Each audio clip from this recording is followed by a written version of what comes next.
my name is Jeremiah Parton. This is going to be the information session concerning the novel coronavirus or COVID-19 for Coffee County EMS 2020. This information is correct up to March the 13th to the 15th or so.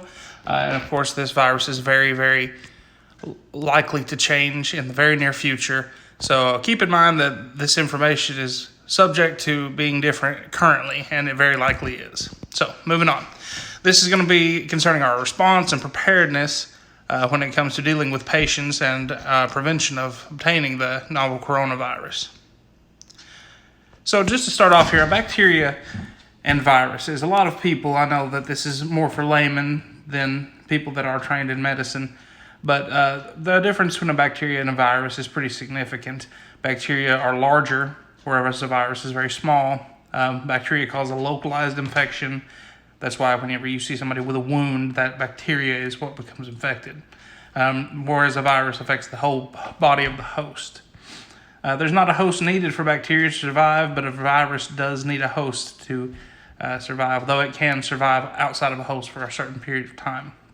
Bacteria will be treated by antibiotics, whereas viruses are not treated by antibiotics. This is the biggest thing that we see issues with patients and even sometimes other providers. They don't understand that this virus is not going to be helped with the doctor giving them a penicillin prescription. So they will get angry, they'll want their antibiotics and things like that. Some examples of bacteria include tuberculosis, tetanus, urinary tract infection, sinusitis, things like that. The common cold, influenza, the human, immunodeficiency virus, things like that leads to AIDS. Those are all viruses. So the coronavirus has actually been known and studied by microbiologists since the 60s.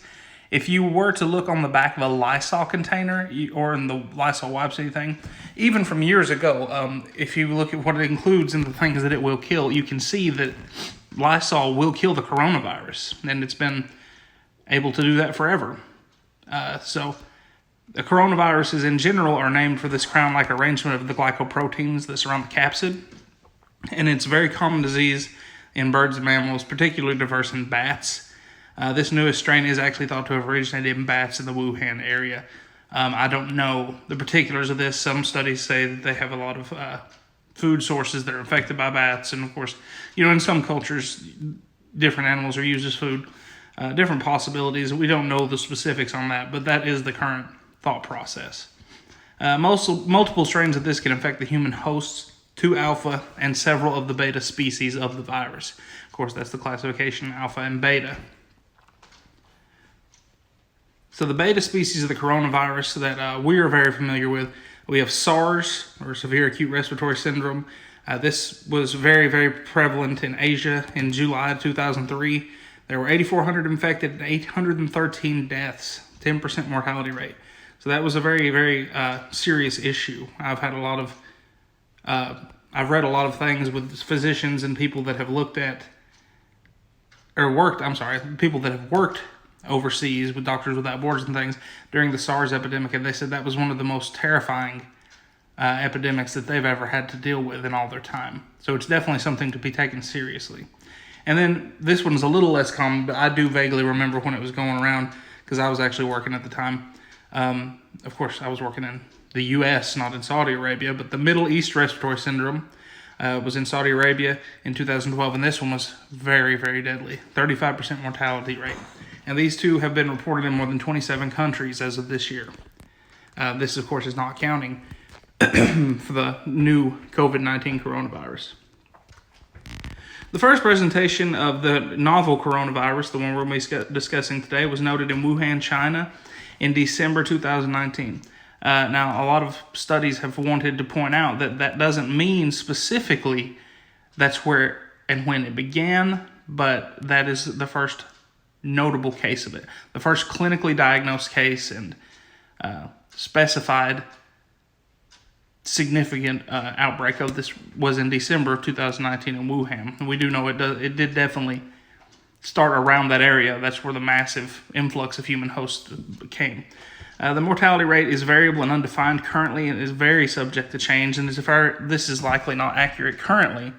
but this was accurate as of, I believe, March 13th is when I put this slide together. And 3.8% in China overall, 5.8% in Wuhan where the outbreak initiated and it was so bad.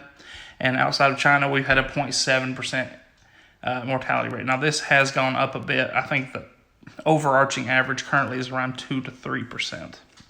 I think it's less than 2 overall currently, but they estimate that the final is going to be between 2 and 3%.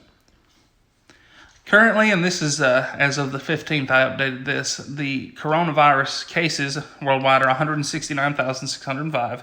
There have been 6,500 deaths, which means that 77,000 people have recovered, and so many of those are still sick.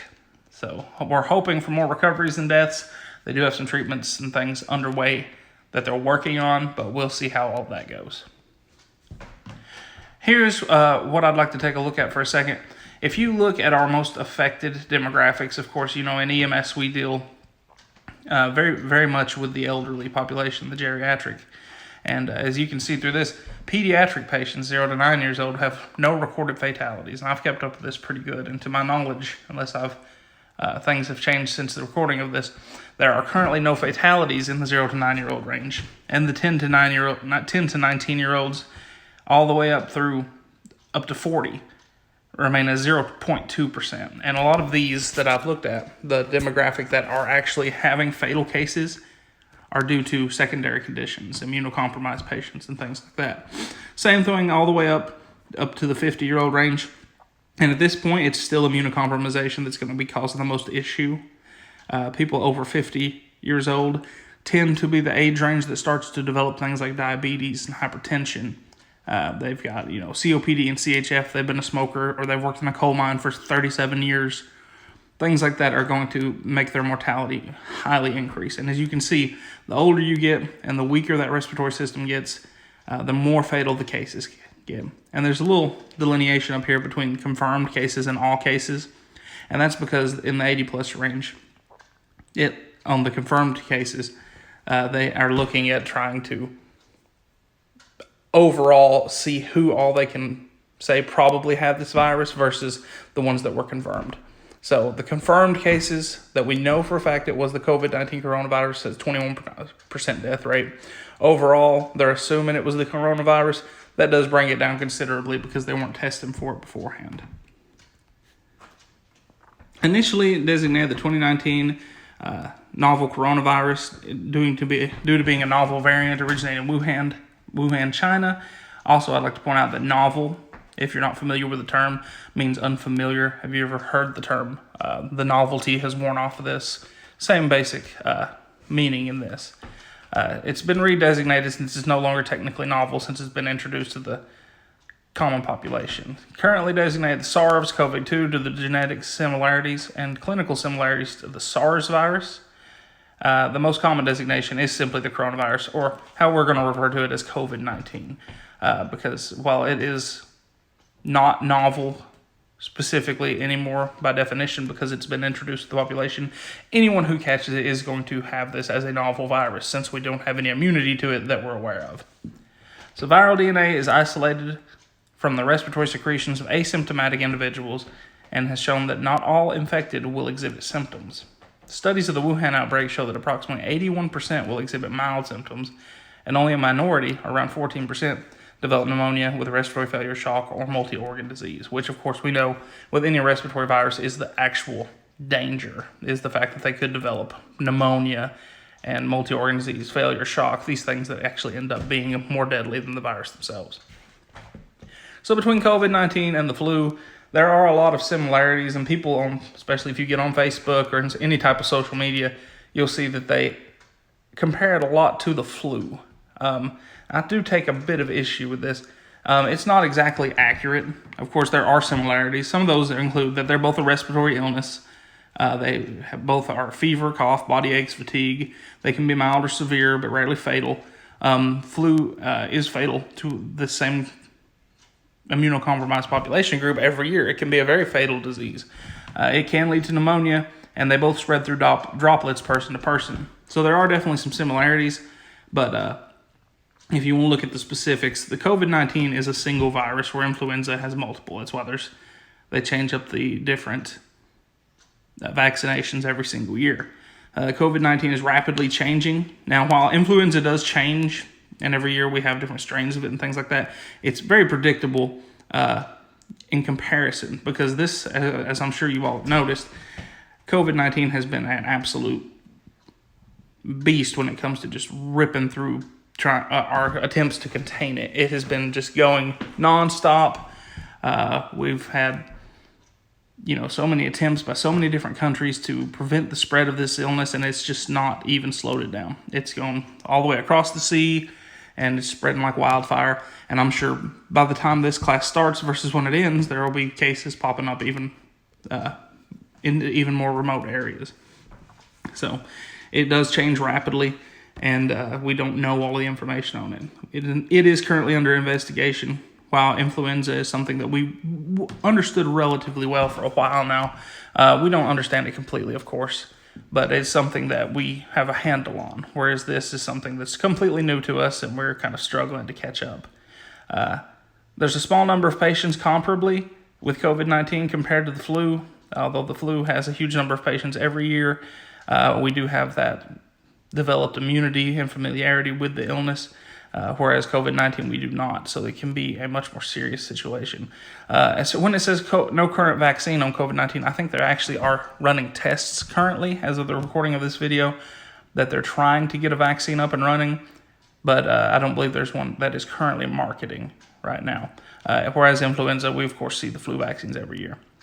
As of March 13th, in the U.S., we've had 1,600 cases of COVID-19 with 41 deaths, whereas in influenza, we have our yearly numbers here of 290 to 640,000 cases with around 61,000 deaths. And of course, these numbers on the COVID-19 are subject to have changed by now, and I assume they likely have. Signs and symptoms are shared with other coronavirus strains. Symptoms appear 2 to 12 days post-exposure, around 5 on average, and they can range from mild to severe with comorbidities, possible in the immunocompromised, the elderly, infants, immunosuppressed, etc., fever, cough, and shortness of breath. Basically, a lot of your symptoms with any respiratory virus, things that can, make it difficult to breathe, because that, at the end of the day, is the biggest issue with this illness, is that it makes it very hard to breathe. So if you've already got a pre-existing condition that causes you to have trouble breathing, this is, of course, going to make it a lot worse, but it can also lead to diseases that have a fatality on their own, such as pneumonia or ARDS, things like that.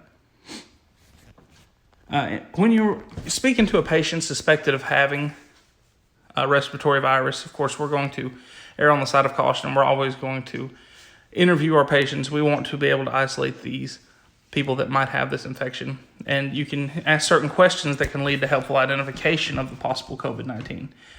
So, as we've pointed out before, if you ask these questions currently with the way this thing has spread and the location that it is now, I don't know by the time you're watching this how much help it's going to be to determine where they have been, but it's still a good question to ask. Have you traveled outside the community recently, or have you traveled outside the country recently? Have you been in contact with anyone who has a confirmed case of the coronavirus or COVID-19? Currently, we are defining community as Coffee County. That includes the little isolation that we do have. And of course, by the time this is recorded, we may have confirmed cases in Coffee County. So we'll see how that goes. Due to the rapid nature of the virus and socialization patterns, this should not exclude, like I was saying. We very likely could have somebody who's been exposed to it because somebody has flew overseas, and then they went and saw their cousin, and their cousin came back to Manchester, where they're from, and then they went to the Walmart and they held the door for somebody and they shook hands on the way out. All of a sudden, you've got an infection from somebody who has been to Wuhan to somebody who lives in Manchester, and they would never know. So you want to ask them where and when they've been, and then the most important questions, we want to do this diagnostically. Dry cough, dyspnea, fever, these are the things that are going to be indicative of the illness itself and the things we want to watch out for. Here we can see the actual clinical diagnostic criteria used to identify COVID-19. Of course, we have the clinical features along with the epidemiological risk. So if we have fever or signs and symptoms of a lower respiratory illness, like say a cough, shortness of breath, we have to also have a person who, including healthcare workers who have had close contact with a laboratory-confirmed COVID-19 patient within 14 days of symptom onset. Now this, of course, given the rapid spread of the illness, is very much subject to change, and I assume this diagnostic criteria, specifically with the close contact or history of travel, will be updated pretty soon to where that's no longer required, seeing as we have so many cases here close to home.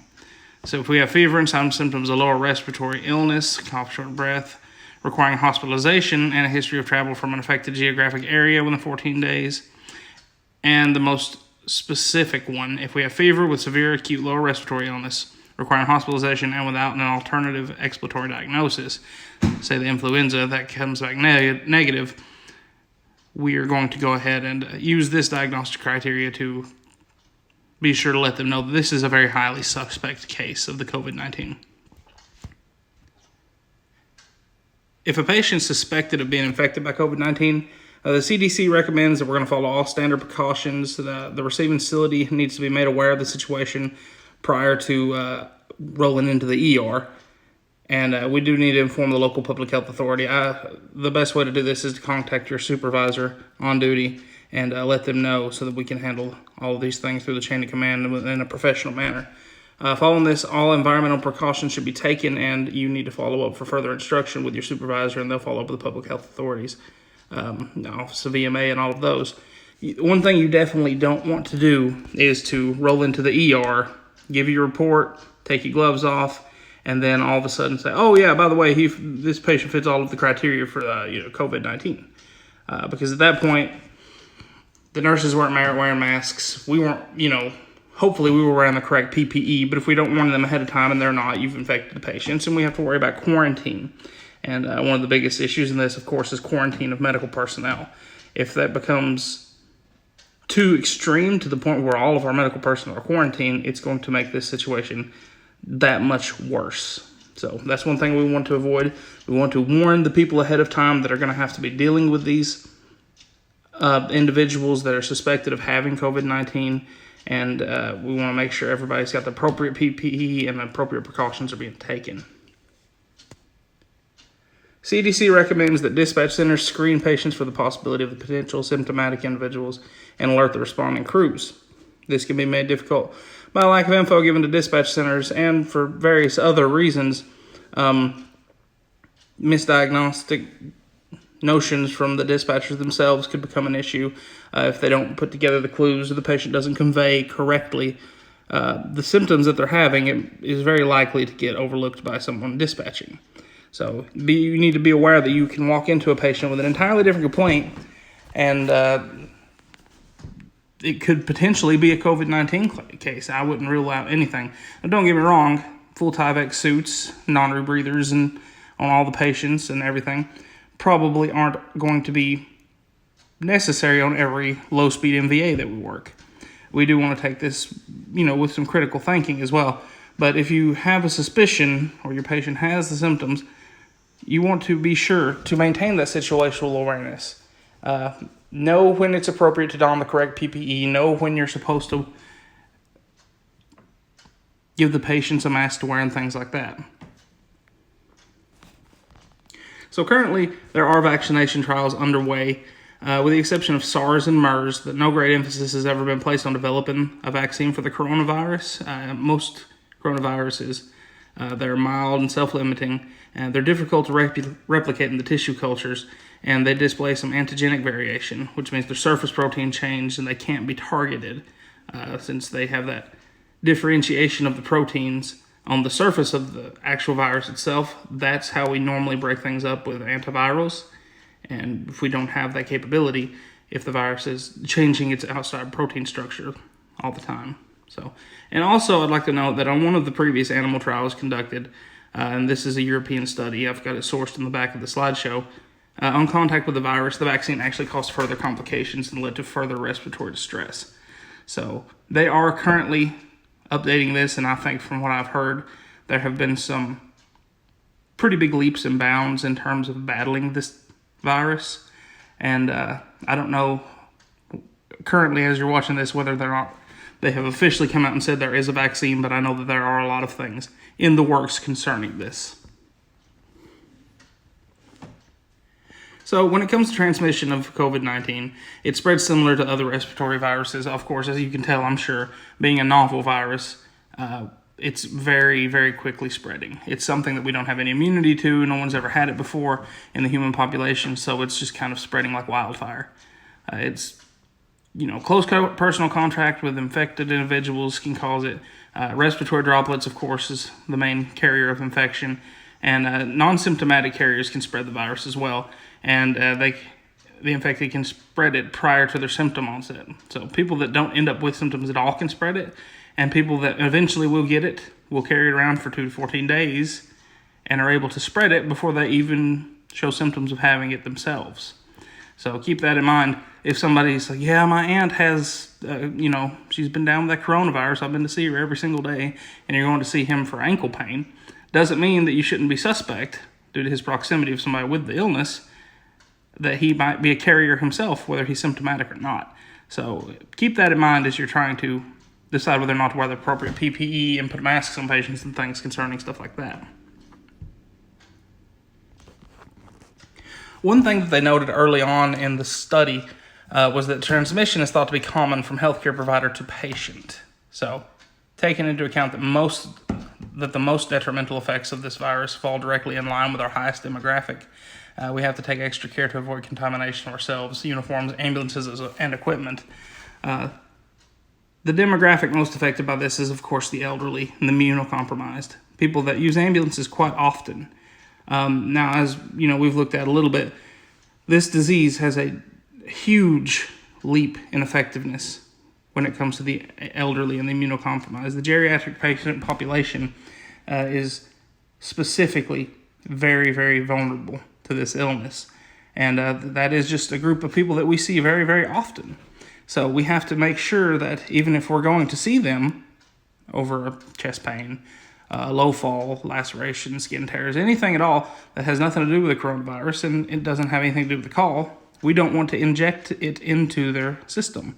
So if we make sure that our surfaces are clean, our uniforms are clean, keep our ambulance and equipment clean, try not to infect them ourselves through direct admission, by having the virus ourselves and being aware of our situational awareness, we can prevent loss of life based on that, because that sadly is one of the most common ways that it seems to be transferred to the patient population that is the most vulnerable.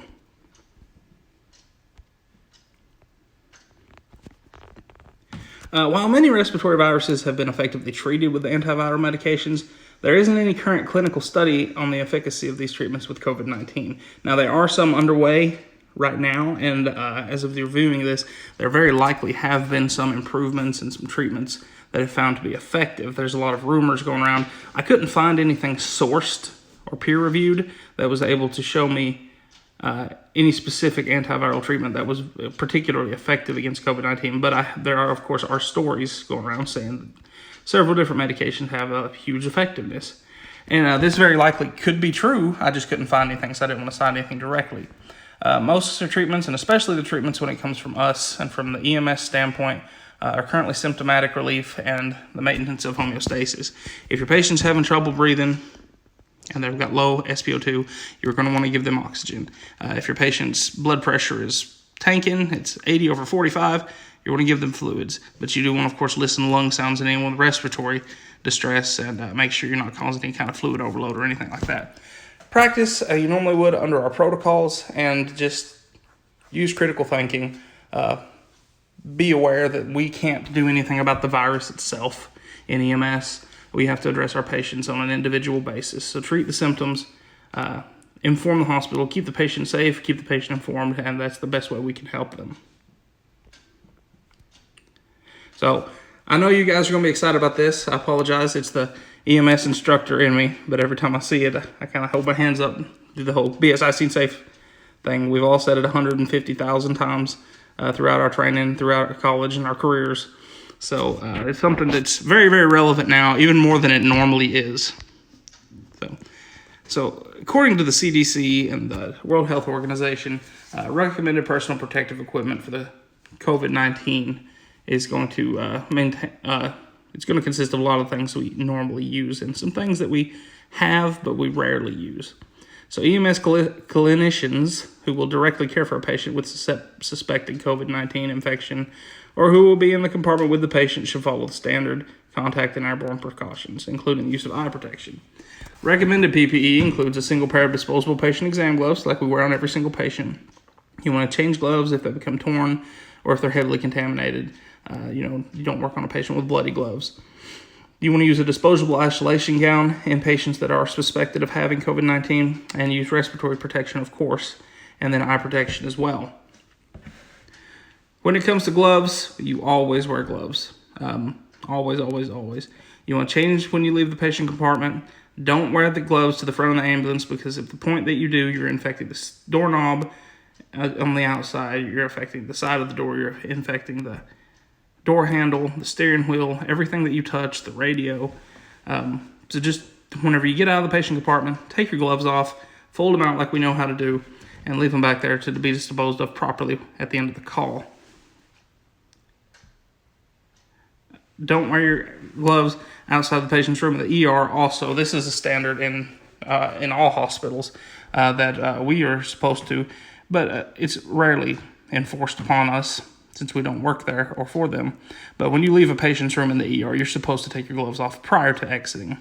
And that's for a lot of health reasons, infections, and things like that. But it's especially important if you're taking somebody with a known viral infection. You don't want to go in and wear your gloves, treat the patient. You've worn them the whole time you're with them.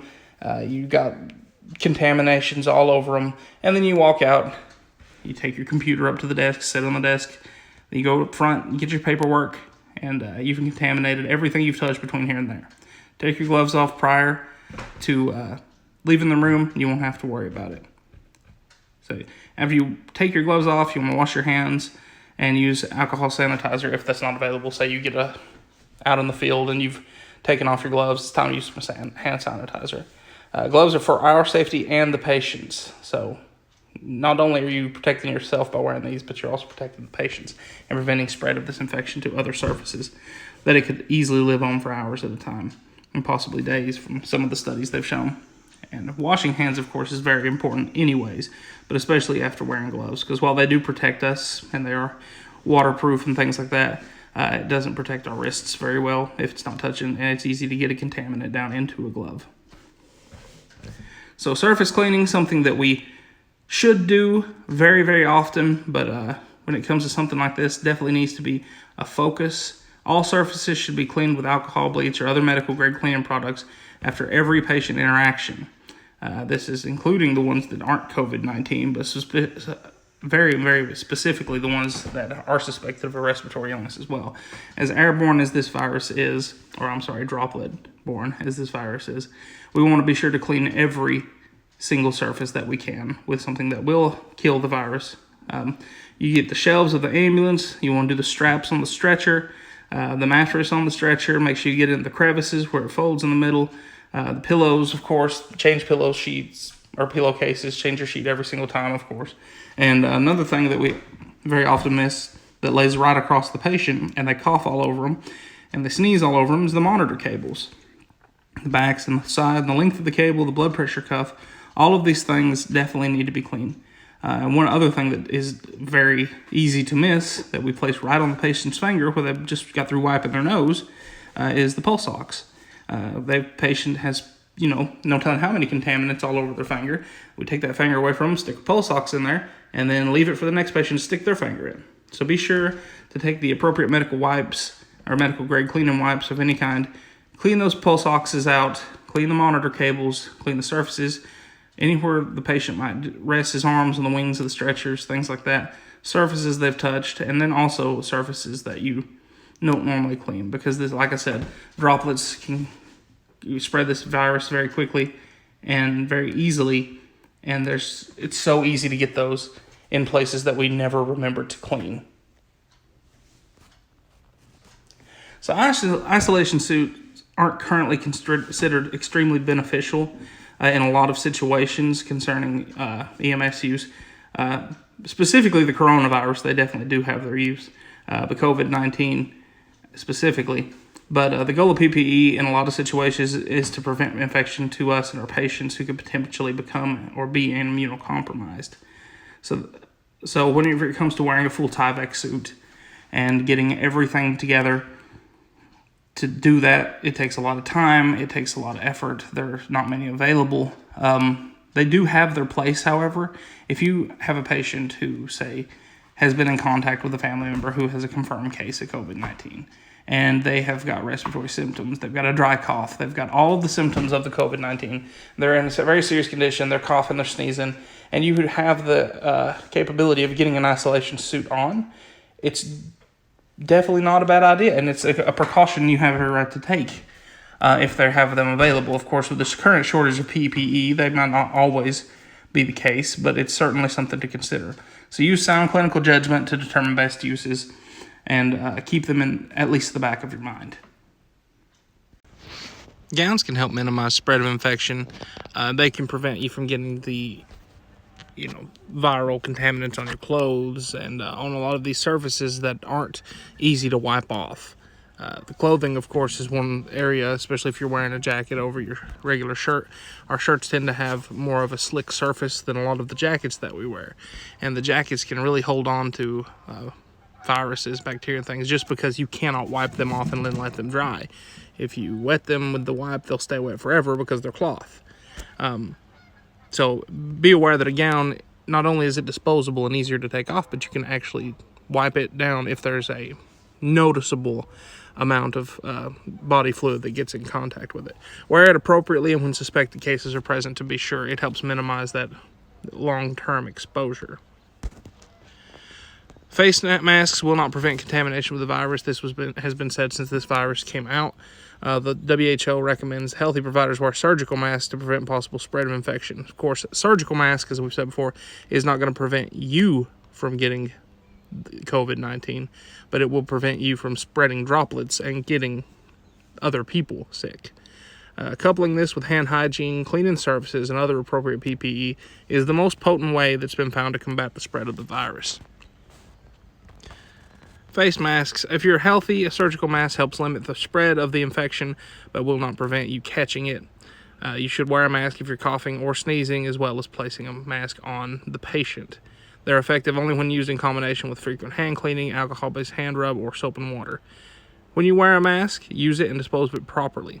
Placing a mask on all patients suspected of respiratory infection, that helps limit aerosolization, because when you cough, you spread droplets, you aerosolize everything in your system. The CDC recommends at a minimum the effective method of prevention of COVID-19 and other respiratory viruses is the N95 face mask or higher. We, of course, have the P100 respirators with the canisters equipped here at Coffee County that are distributed to the employees, and these are, of course, a higher level than the N95s. They only maintain protection when an appropriate seal is achieved on the face of the wearer. And you all know me, I like to keep a bit of a beard. I've had to trim it down pretty considerably to make sure that I get a proper seal on my face mask, and without that seal, it's no more beneficial than just a plain surgical mask, or not even as much, because whereas a surgical mask, you breathe through it and you cause things to hit the mask and stick. With these higher level masks, if you don't have an appropriate seal, you're not breathing through the appropriate channel anymore. You're just sucking in air through the side, so it's not even going through the mask. So sometimes that's not even as effective if you are not sealing it appropriately. The seal, of course, is interrupted by inaccurate sizing, facial hair, dirt, filth, grime, things like that. Make sure your seal is appropriate, and do not place N95 respirators on patients with shortness of breath. Those masks, for those of you that wear them, and I'm sure you all have, are very difficult to breathe through. You have to put a lot of force behind that, and if you're already having trouble breathing, these thick respirator masks are not going to make it any easier. So those are for us whenever we want to prevent catching or dealing with patients that have this issues or other respiratory issues. They're not for the patients that are having trouble breathing. Eye protection is indicated, especially if they're sneezing, coughing, or other particulates in the air. And with what we're seeing of this illness, there's a whole lot of droplets and infections going around. So on top of placing a mask on the patient, facial protection can help prevent the spread of the virus as well. goggles or a full face shield are appropriate. Face shield should preferably cover the sides of the face as well. If you've all seen the face shields that come up backward, they look like you're wearing them upside down. From a surgical perspective, you place those on. They don't always cover the sides of the face, and that's an area that you do want to keep from being compromised. As far as our facial and goggles and eyewear protection at Coffee County, we are on our helmets that are in a part of our turnout gear. We do have goggles there, so if you do want the eye protection provided for you, there is that option. It does cover, and it covers with a seal the eyes if you want to wear that in conjunction with your other PPE. When it comes to proper removal of mask and face wear, it has to be done appropriately. Otherwise, it's just going to contaminate hands, gloves, and other surfaces that you might lay it on. When you're removing your respiratory protection, be sure not to touch the front of the respirator where all of the different things have collected. It should be removed from the sides and disposed of properly to prevent the virus from being transferred to gloves and surfaces. And dispose the used equipment in appropriate places, the biohazard containers, all of the places that we normally put biohazard equipment. If the reusable goggles are worn, clean them thoroughly with the appropriate disinfectant and allow adequate time to dry. The purple wipes that we use are a good example. They're very, very good at killing almost all forms of virus and bacteria that we come in contact with. However, if you don't give them the appropriate 2 minutes to dry, they don't kill it. They just kind of move it around. So be sure to appropriately disinfect them and give them enough time to dry afterwards. When it comes to our patients that are suffering this, that are having the difficulty breathing, we of course want to treat that if they desperately need it. Currently, our breathing treatment protocol is going to go like this. The state does not want us aerosolizing a lot of this into the ambulance, because at that point it's getting into every nook and cranny and making it impossible to sanitize once it's soaked in. Not impossible, but very difficult. So currently we're going to have the doors open if we're going to nebulize a breathing treatment. Obviously, when the doors are open, we want to leave the ambulance stationary. I do need to point that out, that you don't need to be going down the road both doors open. You want to turn your exhaust vent on, and this helps prevent aerosolization and contamination of the ambulance. So the method of hand washing should remain consistent and frequent. We need to do this very often. I know that we all wash our hands all the time anyway, but we need to increase that as much, pretty considerably. The method most commonly cited is that we're going to use soapy water, lather the back of your hands between your fingers, under your nails, and scrub your hands for at least 20 seconds. A lot of people will sing the happy birthday song. Countertops should be cleaned after every call with liquid sprays and wipes as appropriate, and the often missed surfaces need extra attention paid to them, including monitor cables, pulse oximetry, door handles, steering wheel. We need to focus on all of these things, make sure that they're clean, because a lot of the time they are very easy to miss. And increase the use of wipes and clean your surfaces thoroughly. The best practices when it comes to dealing with patients that are suspected of having the COVID-19 or the coronavirus, we're going to cover our mouth when we cough. Do not touch your face, your mouth, or your eyes. This is a good practice anyway. Very difficult to do. If you have ever worked in the restaurant industry, you know that you're getting, assessed by the state, and they come in and any of the employees touch their face or their mouth or their hair or anything, it's an automatic mark against you. Same with us. It's difficult practice, but it's good practice. So try not to, or at least limit that. I want to wash your hands thoroughly and frequently with soapy water and wear appropriate PPE. Use caution and clinical judgment to assess the need for further precautions. So do the minimum at the minimum, and then be prepared to go above and beyond that if you need to. Use alcohol-based hand sanitizer when you are out of reach of a way to wash your hands, and properly clean and dispose of all the soiled PPE. Make sure we don't contaminate other surfaces by trying to keep ourselves clean, and then just have circular contamination that way. Remember to be a patient advocate. You want to avoid stigmatizing patients. Media coverage, social media, it's very difficult to find information that can be accurate in all of this. There's a lot of hype and a lot of sensationalization going on with the virus. People who do not fully understand the situation may be apt to judge others. So you will remember HIPAA in all circumstances. Of course, this is something that we should all know and not have any issue with, but it's a good thing to always keep in mind. You want to protect our patients' privacy for sure. Don't make assumptions based on race. I say this, there's been a lot of people that have stopped drinking Corona beers, and They won't go to Chinese restaurants. This is not a race thing. This virus, that of course has its origin, but that's not what we're here to discuss. We're talking about facts, and the fact is that it is in our, country, very likely in our community by the time that you're seeing this. And it's not an issue of who had it or who brought it. It's an issue of treating our patients with respect, making sure that we are an advocate for them, and keeping everyone as safe as possible and preventing the spread of this infection or this virus. You want to ask all suspected and symptomatic patients about their travel history and possible sources of infection. Of course, travel history is now not as much of a factor that's going to help identify, seeing as how we have so many cases popping up so rapidly. There's a distinct possibility that we will have an outbreak of COVID-19 in our community if we already haven't at the time of you're watching this. We do want to stay vigilant and err on the side of caution when assessing the need for PPE. Educate your patients, educate your peers. Be sure to find sources that are reliable. Get your information from reliable places like the CDC or the World Health Organization. Don't go off Facebook, because my aunt posts things on there all the time that are not factual. I mean, we'd be out here curing this thing with elderberries and vitamin C if that was the case. And those may have their place, but we want to get all of our information from clinically reliable, peer-reviewed sources. So keep everyone educated, but keep yourself educated most importantly. Wash your hands, practice good hand hygiene. Keep in mind that the elderly and the immunocompromised are at a great risk with this virus. That's the patient population that has suffered the most. You want to treat symptomatically, administer fluid if they're hypotensive, Zofran if they're nauseous.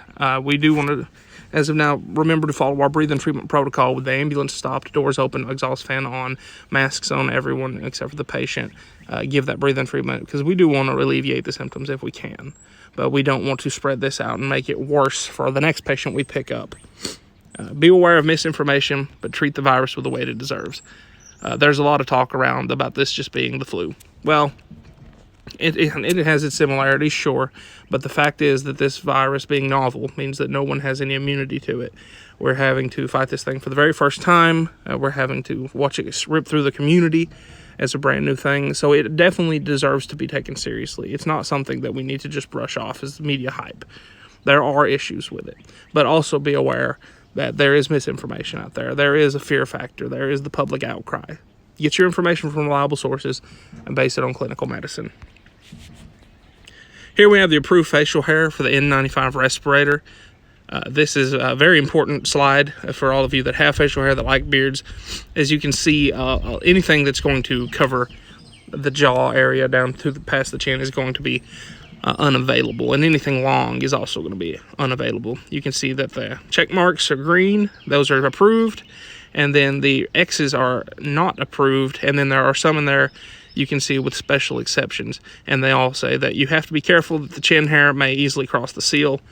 You have to make sure that you're not going past the chin by a certain amount. The best way to do this is to get your respirator, get an N95, place it on it, make sure that you get an appropriate seal, breathe in heavily, suck in, make sure that it sucks to your face and you can pull air straight through it and it's not coming out the sides. I had to go back with mine, cut a little more off the bottom than I wanted to initially, but it worked out fine, and it will help keep me from infecting other patients. And at the end of the day, that's what it's all about. So this chart will be here or on the CDC website for your so that you can look at it and see what's approved, what's not approved. And if you have any questions, of course, you feel free to contact your supervisors and they can talk to you as well. Here's a list of sources. If you ever need anything of these to look at, feel free to contact me. I'll be happy to get with you about any sources that I might have used in this. There's quite a bit currently in Tennessee, and this is probably, I'm certain this is outdated by the time you're seeing this. Here's a current list of the cases that we've had, and I know that this morning we had one death reported based on this, and it was an elderly patient. So keep in mind, stay safe out there, and